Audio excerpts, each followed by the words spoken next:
Real star Upendra ನಾಯಕನಾಗಿ ನಟಿಸಿ ಚಿತ್ರಕಥೆ ಸಂಭಾಷಣೆ ಬರೆದು ನಿರ್ದೇಶಿಸಿರುವಂತಹ ಬಹು ನಿರೀಕ್ಷಿತ ಪ್ಯಾನ್ ಇಂಡಿಯಾ ಯುಐ ಚಲನಚಿತ್ರ ಡಿಸೆಂಬರ್ 20ರಂದು ದೇಶಾದ್ಯಂತ ತೆರೆ ಕಾಣಲಿದೆ. ಇಲ್ಲಿ ಪತ್ರಿಕಾಗೋಷ್ಠಿಯಲ್ಲಿ ಮಾತನಾಡಿದ ನಟ ಉಪೇಂದ್ರ, ಯುಐ ಚಲನಚಿತ್ರ ಕನ್ನಡ, ತೆಲುಗು, ಮಲಯಾಳಂ, ಹಿಂದಿ, ತಮಿಳು ಭಾಷೆಗಳಲ್ಲಿ ಬಿಡುಗಡೆಯಾಗಲಿದೆ.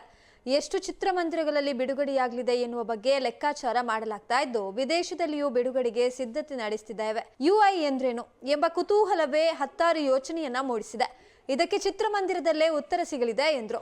ಇಂದಿನ OTT ಜಾಲತಾಣ ಸಹಿತ ಚಲನಚಿತ್ರ ವೀಕ್ಷಣೆಗೆ ಹಲವು ಮಾಧ್ಯಮ ಇದ್ರೂ ಉತ್ತಮ ವಿಷಯಾಧಾರಿತ ಚಲನಚಿತ್ರವನ್ನ ಪ್ರೇಕ್ಷಕರು ಎಂದೂ ಕೈಬಿಟ್ಟಿಲ್ಲ. ನಾನು ಚಲನಚಿತ್ರದಲ್ಲಿ ವಿಷಯಕ್ಕೆ ಆದ್ಯತೆಯನ್ನು ನೀಡುತ್ತೇನೆ. AI ತಂತ್ರಜ್ಞಾನದ ಬಳಕೆಯನ್ನ UI ಯಲ್ಲಿ ಮಾಡಲಾಗಿದೆ.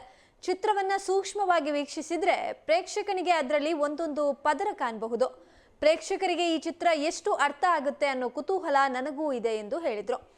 ಉಪೇಂದ್ರ ಅಭಿನಯದ ಕರಿಮನಿ ಮಾಲೀಕ ಹಾಡು ಇತ್ತೀಚಿನ ದಿನದಲ್ಲಿ ಮರಳಿ ಜನಪ್ರಿಯತೆಯನ್ನ ಪಡೆದುಕೊಂಡಿದ್ದಕ್ಕೆ ಪ್ರತಿಕ್ರಿಯಿಸಿದಂತಹ ಅವರು, ಈ ಹಾಡು 15 ವರ್ಷ ಕಳೆದ ಮೇಲೆ ಜನರಿಗೆ ಅರ್ಥ ಆಯಿತು ಎಂದರು. ಕರಾವಳಿಗರು ಕನ್ನಡ ಚಲನಚಿತ್ರ ನೋಡುವುದಿಲ್ಲ ಎನ್ನುವುದು ತಪ್ಪು. ನನ್ನ ಚಲನಚಿತ್ರ ಸಹಿತ ಅನೇಕ ಚಿತ್ರವನ್ನ ಇಲ್ಲಿನ ಜನ ಕೈ ಹಿಡಿದಿದ್ದಾರೆ. ನಾನು ಕೂಡ ಕರಾವಳಿ ಮೂಲದವ. ಇಲ್ಲಿನ ದೈವ ದೇವರಲ್ಲಿ ವಿಶೇಷ ನಂಬಿಕೆ ಇದೆ. ಯುಐ ಚಲನಚಿತ್ರದಲ್ಲಿ ನಿರತನಾಗಿದ್ದರಿಂದ ಇತ್ತೀಚಿನ ದಿನದಲ್ಲಿ ತುಳು ಚಲನಚಿತ್ರ ವೀಕ್ಷಿಸಲು ಸಾಧ್ಯವಾಗಿಲ್ಲ. ತುಳು ಭಾಷೆಯಲ್ಲಿ ಸೂಪರ್ ಹಿಟ್ ಆದ ಚಲನಚಿತ್ರವನ್ನ ಖಂಡಿತ ನೋಡ್ತೇನೆ. ಯುಐ ಚಿತ್ರದಲ್ಲಿಯೂ ಕರಾವಳಿಯ ನಟರು ನಟಿಸಿದ್ದಾರೆ ಎಂದರು.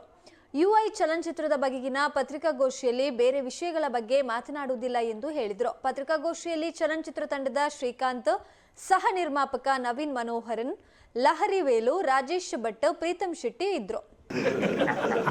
ಒಳಗಡೆ ಹೇಳ್ತಾ ಇರುತ್ತೆ, ಹೋದ್ರೆ ಸಾಕು ಆ ಥರ. ಸೊ ಇಲ್ಲಿ ಹೇಳೋಕ್ಕಾಗಲ್ಲ. ಅದನ್ನ ಅಲ್ಲಿ ಸ್ಕ್ರೀನ್ ಇರೋದ್ರಿಂದ, ಒಂದು ದೇವ್ರ ಅವಕಾಶ ಕೊಟ್ಟಿರೋದ್ರಿಂದ, ನಿಂದು ಏನೇನು ಒಳಗಡೆ ಆಕ್ರೋಶ ಇದೆಯಲ್ಲ ಬರೆಯಪ್ಪ, ಎಲ್ಲವನ್ನು ಅಲ್ಲಿ ಹೇಳು ಅಂತ ಹೇಳಿರೋದ್ರಿಂದ ಮಾಡ್ತಾ ಇದ್ದೀವಿ ಅಷ್ಟೇ.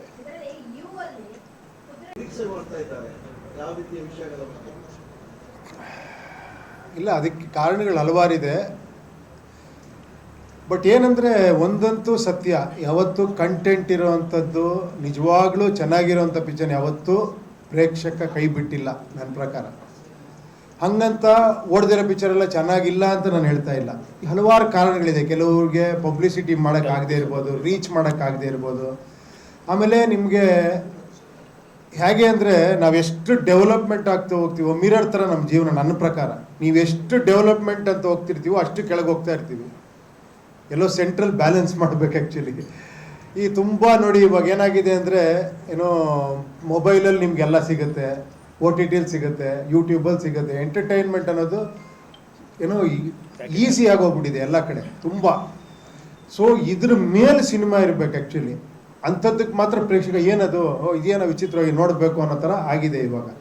ಸೊ ಅದೇ ಸತ್ಯನೂ ಕೂಡ. ಯಾಕಂದರೆ ಬರ್ತಾ ಬರ್ತಾ ಕಾಂಪಿಟೇಟಿವ್ ಜಗತ್ತು ಆಗ್ತಾ ಇರ್ತೀವಿ. ಈಗ ನಮಗಿಂತ ಒಂದು 30 ವರ್ಷದ ಹಿಂದೆ ನನಗೆ ಯಾರೋ ಒಬ್ಬರು ಸ್ಟಾರ್ ಹೇಳಿದ್ರು, ಗೋಲ್ಡನ್ ಎರ ಅವಾಗ, ಅದಾದಮೇಲೆ ಸಿಲ್ವರ್ ಎರ ನಾವೆಲ್ಲ ನೋಡಿದ್ವಿ. ನೆಕ್ಸ್ಟ್ ಅದೇ ಥರ ಬೇರೆ ಬೇರೆ ಎರಾಗಳು ಬರ್ತಾ ಹೋಗುತ್ತೆ ಅಂತ. ಯಾಕಂದ್ರೆ ಒಂದು ಟೈಮಲ್ಲಿ ಒಂದು ಪಾರ್ಕಲ್ಲಿ ಒಂದು ಸಾಂಗ್ ಮಾಡಿದ್ರೆ ಖುಷಿ ಅನ್ಸೋದು ನಿಮಗೆ. ಸುಮ್ಮನೆ ಹಿಂಗೆ ಇಟ್ಕೊಂಡು ಹಿಂಗೆ ತಿರುಗಿಸ್ಬಿಟ್ಟು ಹಿಂಗೆ ಮಾಡ್ರೆ, ಆಮೇಲೆ ಎಲ್ಲರೂ ಪ್ರಭುದೇವ ಆಗೋ ಥರ ಆಯಿತು. ಡ್ಯಾನ್ಸ್ ಹಿಂಗೆಲ್ಲ ಮಾಡಿ ಫುಲ್ಲು ಡ್ಯಾನ್ಸ್ ಮಾಡಿದ್ರು ಕೂಡ ಏನೋ ಥ್ರಿಲ್ ಇಲ್ವೇ, ಇನ್ನೂ ಚೆನ್ನಾಗಿ ಮಾಡಬೇಕು ಅಂತ. ಸೊ ಈ 6 ಪ್ಯಾಕ್ ಅನ್ನೋದು ಅನಿವಾರ್ಯ ಆಗೋಗ್ಬಿಟ್ಟಿದೆ ಎಲ್ಲರಿಗೂ. ಈ ಥರ ಏನೂ ಮಾಡೋಕ್ಕಲ್ಲ. ಅದು ಕಾಂಪಿಟೇಷನ್ ಬೆಳೀತಾ ಸೊ ಅದು ಆಗ್ತಾನೇ ಇರುತ್ತದು. ಅದೇ ಥರ ಮೇಕಿಂಗಲ್ಲೂ ಕೂಡ ಅಷ್ಟೇ, ಸಿನಿಮಾ ಕಂಟೆಂಟಲ್ಲೂ ಕೂಡ ಅಷ್ಟೇ. ಮೊದಲು ಕತೆ ಮಾಡೋದು ಈಸಿ ಇತ್ತು, ಸಿನಿಮಾ ಮಾಡೋದು ಕಷ್ಟ ಇತ್ತು ಅಲ್ವಾ. ಈಗೀಗ ಏನು ಯೋಚನೆ ಮಾಡಿದ್ರು ಎಲ್ಲೋ ಒಂದು ಕತೆ ಬಂದಿರುತ್ತೆ ಹತ್ರ. ಇದೊಂದು ತಮಿಳಲ್ಲಿ ಬಂದಿದೆಯಪ್ಪ, ಇದೊಂದು ತೆಲುಗಲ್ಲಿ ಬಂದಿದೆ, ಇದೊಂದು ಹಿಂದಿಲಿ ಬಂದಿದೆ ಅಂತ. ಸೊ ಇವಾಗ ಅದೆಲ್ಲವನ್ನು ಬಿಟ್ಟು ಕತೆ ಮಾಡಬೇಕು. ಈಗ ಸಿನಿಮಾ ಈಸಿ, ಒಂದು ಮೊಬೈಲ್ ಇಟ್ಕೊಂಡು ಸಿನಿಮಾ ಮಾಡ್ಬಿಡ್ಬೋದು ಅಲ್ವಾ. ಸೊ ಆ ಥರ ಒಂದು ಇದಾದಾಗ ಒಂದು ಇದಾಗ್ತಾನೆ ಇರುತ್ತೆ, ಅದೇನೂ ಮಾಡೋಕ್ಕಾಗಲ್ಲ. ಹೌದು, ಪಾಪ್ಯುಲೇಷನ್ ಜಾಸ್ತಿ ಆಗ್ತಾ ಇದೆ, ಹಂಗೆ ಸಿನಿಮಾಗಳ ಸಂಖ್ಯೆನೂ ಜಾಸ್ತಿ ಆಗ್ತದೆ. ಖಂಡಿತ ಅಮ್ಮ. ಇವಾಗ ಫಸ್ಟು ಇಲ್ಲೊಂದು ಕಾರ್ ಇದ್ದಾಗ ಅಂತ ಹೋಗ್ತಾ ಇದ್ವಿ. ಎಲ್ಲರ ಹತ್ರ ಕಾರ್ ಇರೋದೇ ನಿಂತಿರ್ತೀವಿ ಅಷ್ಟೇ. 1 ಕೋಟಿ ಕಾರ್ ತೊಗೊಂಡ್ರು ನಿಂತಿರ್ತೀವಿ ಅಲ್ವಾ. ಈಗ ಸ್ವಲ್ಪ ಟೆಕ್ನಾಲಜಿನೂ ಹಂಗೆ ಆಗ್ಬಿಟ್ಟಿದೆ ಇವಾಗ. ಯಾಕಂದರೆ ಸ್ವಲ್ಪ ಗ್ರಾಫಿಕ್ಸ್ ಎಲ್ಲ ಜಾಸ್ತಿ ಇತ್ತು. ಸೊ ಆಮೇಲೆ ಇಲ್ಲೊಬ್ರು ಇದ್ದಾರೆ, ನಮ್ಮ ನವೀನ್ ಸಾಹೇಬರು. ಅವರು ಅಮೇರಿಕಲ್ಲಿ ಓದ್ಕೊಂಡ್ಬಂದಿರೋದು, ಎಲ್ಲ CG ಕೋರ್ಸ್ ಎಲ್ಲ ಮಾಡಿದ್ದಾರೆ. ಅವರು ಸ್ಯಾಟಿಸ್ಫೈ ಮಾಡೋದೇ ಕಷ್ಟ. ಅವರು ನನ್ನ ಟೇಬಲ್ಗೆ ಮುಂಚೆ ಅಲ್ಲಿಂದ ಓಕೆ ಆಗಿ ಬರಬೇಕು. ಸೊ ಅಲ್ಲೇ ಒಂದು 6 ತಿಂಗಳು 1 ವರ್ಷ ಆಗುತ್ತೆ. ಇಲ್ಲ ಸರ್ ಅದೇನೋ ಚೆನ್ನಾಗಿಲ್ಲ ಸರ್, ಇನ್ನೊಂದು ನೋಡಿ ತೋರಿಸ್ತೀನಿ ಸರ್ ಅಂತ ಇರ್ತಾರೆ. ಸೊ ಪ್ರೊಡ್ಯೂಸರೇ ಅಷ್ಟೊಂದು ಇಂಟ್ರೆಸ್ಟ್ ತೋರಿಸ್ಬೇಕಾದ್ರೆ ಆಗಲಿ ಅಂತ ನಾನು ನೋಡೋಣ. ಇಟ್ಸ್ ಆಲ್ ಫಾರ್ ಮೂವಿ ಅಷ್ಟೇ. ಕ್ಯಾಮ್ರಾಮನ್ ಹೊಸಬ್ರು ಇರಲಿ ಅಂತ. ಯಾಕಂದರೆ ಒಂದೇನಂದರೆ ನನ್ನ ಸ್ಟೈಲ್ ಆಫ್ ಸಿನಿಮಾಗೆ ನಾನೇನೋ ಬೇರೆ ಥರ ಯೋಚನೆ ಮಾಡ್ತಿರ್ತೀನಿ. ಆಮೇಲೆ ತುಂಬ ಟೈಮ್ ತೊಗೊತೀನಿ. ಪಾಪ ತುಂಬ ಎಸ್ಟಾಬ್ಲಿಷ್ ಆಗಿರೋರು ದೊಡ್ಡ ಸ್ಟಾರ್ಗಳು ನನ್ನ ಡೇಟ್ಗೆ ಅಕಾಮಿಡೇಟ್ ಮಾಡೋಕ್ಕಾಗಲ್ಲ. ನಾನು ಅವ್ರಿಗೆ ಅಡ್ಜಸ್ಟ್ ಆಗಬೇಕಾಗತ್ತೆ. ಸೊ ಅವ್ರಿಗೆ ಅಡ್ಜಸ್ಟ್ ಆಗಬೇಕು ಅಂದರೆ ನಾನು ಸ್ವಲ್ಪ ಕಾಂಪ್ರಮೈಸ್ ಆಗಬೇಕಾಗತ್ತೆ. ಅಂದರೆ ನನ್ನ ಈ ಹುಚ್ಚುತನಗಳು ಸ್ವಲ್ಪ ಕಾಂಪ್ರಮೈಸ್ ಆಗಬೇಕಾಗತ್ತೆ. ಸೊ ಅದೊಂದು ಹುಚ್ಚುತನ, ಇದೊಂದು ಹುಚ್ಚುತನ. ನನಗೆ ಈ ಹುಚ್ಚುತನ ತುಂಬ ಇಷ್ಟ. ಸೊ ಇದರಲ್ಲೇ ಆಟಾಡಬೇಕು, ಸ್ಕ್ರೀನ್ ಪ್ಲೇಲಿ ಆಟಾಡಬೇಕು ಅಂತ ಸ್ವಲ್ಪ ಜಾಸ್ತಿ ಇದು ಮಾಡ್ತೀನಿ ಅಷ್ಟೇ.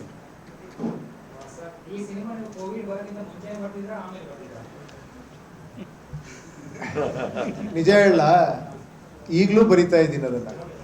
ನಾಳೆ ಅಲ್ಲಿ ಫೈನಲ್ ಮಿಕ್ಸಿಂಗ್ ಹೋದಾಗ ಅಲ್ಲೊಂದೇನಾರ ಡೈಲಾಗ್ ಏನಾರ ಅದು ಬರೀತೀನಿ. ಅಲ್ಲ, ಅದು ಯಾವಾಗಲೂ ಯೋಚನೆ ಮಾಡ್ತಿರೋದೆ. ಬಟ್ ಏನಂದರೆ ಟೈಮಿಗೆ ಕರೆಕ್ಟಾಗಿ ಅಪ್ಡೇಟ್ ಆಗ್ತಾನೆ ಇರ್ಬೇಕು ನಾವು. ಇವ್ರು ಇನ್ನೊಂದು 2 ತಿಂಗಳು ಲೇಟ್ ಮಾಡಿದ್ರೆ ಇನ್ನೊಂದು 2 ಡೈಲಾಗ್ಗಳು ಚೇಂಜ್ ಆಗುತ್ತೆ. ನಾನು ಹೇಳ್ತಾನೆ ಇರ್ತೀನಿ. ಆ ಟೈಮ್ಗೆ ಏನೇನೋ ರಿಲೆವೆನ್ಸಿ ಆ್ಯಡ್ ಆಗ್ತಾ ಇರುತ್ತೆ. ಅದು ಮಾಡ್ತಾನೆ ಇರಬೇಕಾಗುತ್ತೆ ಆ್ಯಕ್ಚುಲಿ, ಎಸ್ಪೆಷಲಿ ಈ ಥರ ಸಿನಿಮಾಗಳಿಗೆ. ಇವಾಗ ಒಂದು ವ್ಯಕ್ತಿ ಬಗ್ಗೆ ನೀವೊಂದು ಕಮರ್ಷಿಯಲ್ ಸಿನಿಮಾ ಅನ್ಕೊಳ್ಳಿ, ಅದರಲ್ಲಿ ಒಬ್ಬ ಹೀರೋ, ಅವನ ಫ್ಯಾಮಿಲಿ, ಅವ್ನಿಗಾಗುವಂಥ ತೊಂದರೆಗಳು, ಅವನೊಂದು ಹೋರಾಟ, ಈ ಥರದ್ದು ಮಾಡಿದಾಗ ಅದು ಒಂದು ಕ್ಯಾರೆಕ್ಟ್ರಿಗೆ ಸೀಮಿತ ಆಗಿರುತ್ತೆ. ಸೊ ಅದನ್ನು ಬಿಟ್ಟು ಹೊರಗೆ ಬಂದಾಗ ಅದು ಒಂಥರ ಅದು ಏನಲ್ಲಿ ಸೀಮ್ಲೆಸ್ನೆಸ್, ಅದು ಆ್ಯಕ್ಚುಲಿ ಟೈಮ್ಲೆಸ್ ಆಗಿರುತ್ತೆ ಅದು. ಸೊ ಅದನ್ನು ಮಾಡ್ತಾನೆ ಇರಬೇಕಾಗತ್ತೆ ವರ್ಕ್. ಇಟ್ ಇಸ್ ಸ್ವಲ್ಪ ಡಿಫಿಕಲ್ಟ್ ಟಾಸ್ಕ್ ಅದು, ಬಟ್ ಮಾಡ್ತಾನೆ ಇರಬೇಕಾಗತ್ತೆ.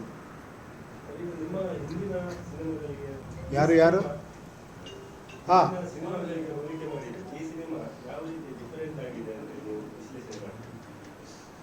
ಇದು ಹೆಂಗೆ ಅಂದರೆ ಒಂದು ಸ್ವಲ್ಪ ಕನ್ಫ್ಯೂಸ್ ಆಗುತ್ತೆ. ಯಾಕಂದರೆ ಡಿಫ್ರೆಂಟ್ ಮಾಡಿ ಅದೇ ಉಪೇಂದ್ರ ಸಿನಿಮಾ ಅದೇ ಡಿಫ್ರೆಂಟ್ ಆಗಿರುತ್ತಲ್ಲ, ಅದೇ ಆ ಡಿಫ್ರೆಂಟ್ ನಾರ್ಮಲ್ ಆಗ್ಬಿಡ್ಬಾರ್ದು. ಆಮೇಲೆ ಅದೇ ಏನೋ ಡಿಫ್ರೆಂಟ್ ಆಗಿರೋದೇ ಅವ್ರದ್ದು ನಾರ್ಮಲಿಟಿ ಅನ್ನೋ ಥರ ಆಗಬಾರ್ದು.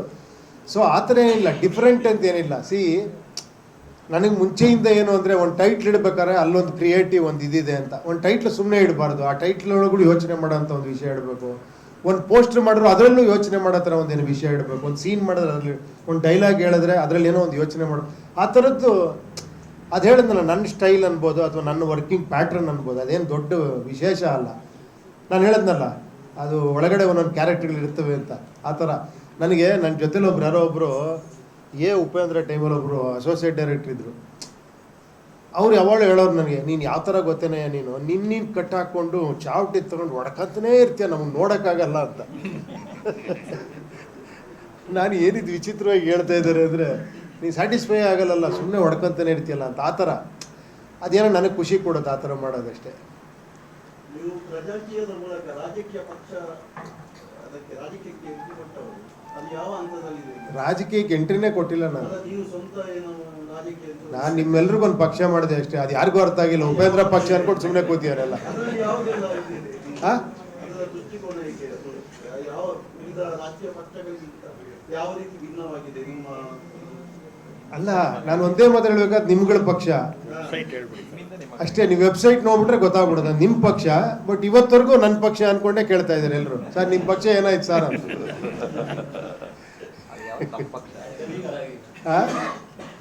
ಬೇಕು ಅಂದರೆ ಏನೋ ಈಗ ನೀವು ಏನು ನೋಡಿದ್ರೋ ಇದುವರೆಗೂ ಏನು ನೋಡಿದಿರೋ ನೀವು, ಅದೆಲ್ಲ ಬಿಟ್ಟು ಇನ್ನೇನೋ ಇರುತ್ತೆ, ಅದು ಇರುತ್ತೆ, ಇನ್ನೇನೋ ಇರುತ್ತೆ. ಆಮೇಲೆ ಎಲ್ಲ ಒಂದು ಮೆಟಫರಿಕ್ ಆಗಿರುತ್ತೆ ಈ ಸಿನಿಮಾ. ಅಂದರೆ ಸಿಂಬಾಲಿಸಮ್ ಜಾಸ್ತಿ ಇರುತ್ತೆ. ನೀವು ಸುಮ್ಮನೆ ನೋಡ್ಬೇಕಾದ್ರೆ ಒಂದು ಸಿನಿಮಾ ವಿಷುವಲ್ ಗ್ರ್ಯಾಂಜರು ಅದ್ರ ಮೇಲೆ ನೋಡ್ಕೊಂಡು ಒಂದು ಸಿನಿಮಾ, ಅಲ್ಲೂ ನಿಮ್ಗೆ ಅರ್ಥ ಆಗುತ್ತೆ ಈ ಸಿನಿಮಾ ಖಂಡಿತ. ಅಲ್ಲಲ್ಲಿ ನಂದು ಇದ್ದೇ ಇರುತ್ತೆ, ಒಂದು ಸ್ವಲ್ಪ ಅರ್ಥ ಮಾಡ್ಕೊಳ್ಳೋಂಥದ್ದು ಇರುತ್ತೆ. ಬಟ್ ಓಕೆ, ಬಟ್ ನೀವು ಡೆಪ್ತಲ್ಲಿ ಹೋದರೆ ತುಂಬ ವಿಷಯಗಳಿರುತ್ತೆ, ಅದರಲ್ಲಿ ತುಂಬ ಲೇಯರ್ಸ್ಗಳಿರುತ್ತೆ. ಅದನ್ನು ನೋಡಬೇಕು ಯಾವ ರೀತಿ, ಅದನ್ನು ಎಷ್ಟು ಜನಕ್ಕೆ ಎಷ್ಟು ಅರ್ಥ ಆಗುತ್ತೆ ಅನ್ನೋದು ನನಗೆ ಒಂದು ಕುತೂಹಲ ಇದೆ ಈ ಪಿಕ್ಚರ್ ಬಗ್ಗೆ. ನೀವು ಸುಮ್ಮನೆ ನೋಡ್ಬೇಕಾದ್ರೆ ಒಂದು ಪಿಕ್ಚರು ಕತೆ ಹಂಗೆ ನೋಡ್ತೀರಾ. ಬಟ್ ಏನಾರ ನೋಡ್ತಾ ನಿಮ್ಗೆ ಏನಾರ ಒಂದೊಂದು ಕಾಣಿಸ್ತಾ ಹೋದರೆ ಅದರೊಳಗೆ ಏನೇನೇನೋ ವಿಷಯಗಳು, ಲೇಯರ್ಸ್ಗಳಿರುತ್ತೆ. ಸೊ ಅದೊಂದು ವಿಶೇಷವಾದ ಪ್ರಯತ್ನ ಮಾಡಿದ್ದೀವಿ ಸಿನಿಮಾದಲ್ಲಿ. ಹಾಂ, ಟ್ರೋಲ್ ಸಾಂಗ್ ಒಂದು 4 ಸತಿ ನೋಡಿದ್ಮೇಲೆ ಗೊತ್ತಾಯಿತು. ಸುಮ್ಮನೆ ರೀ,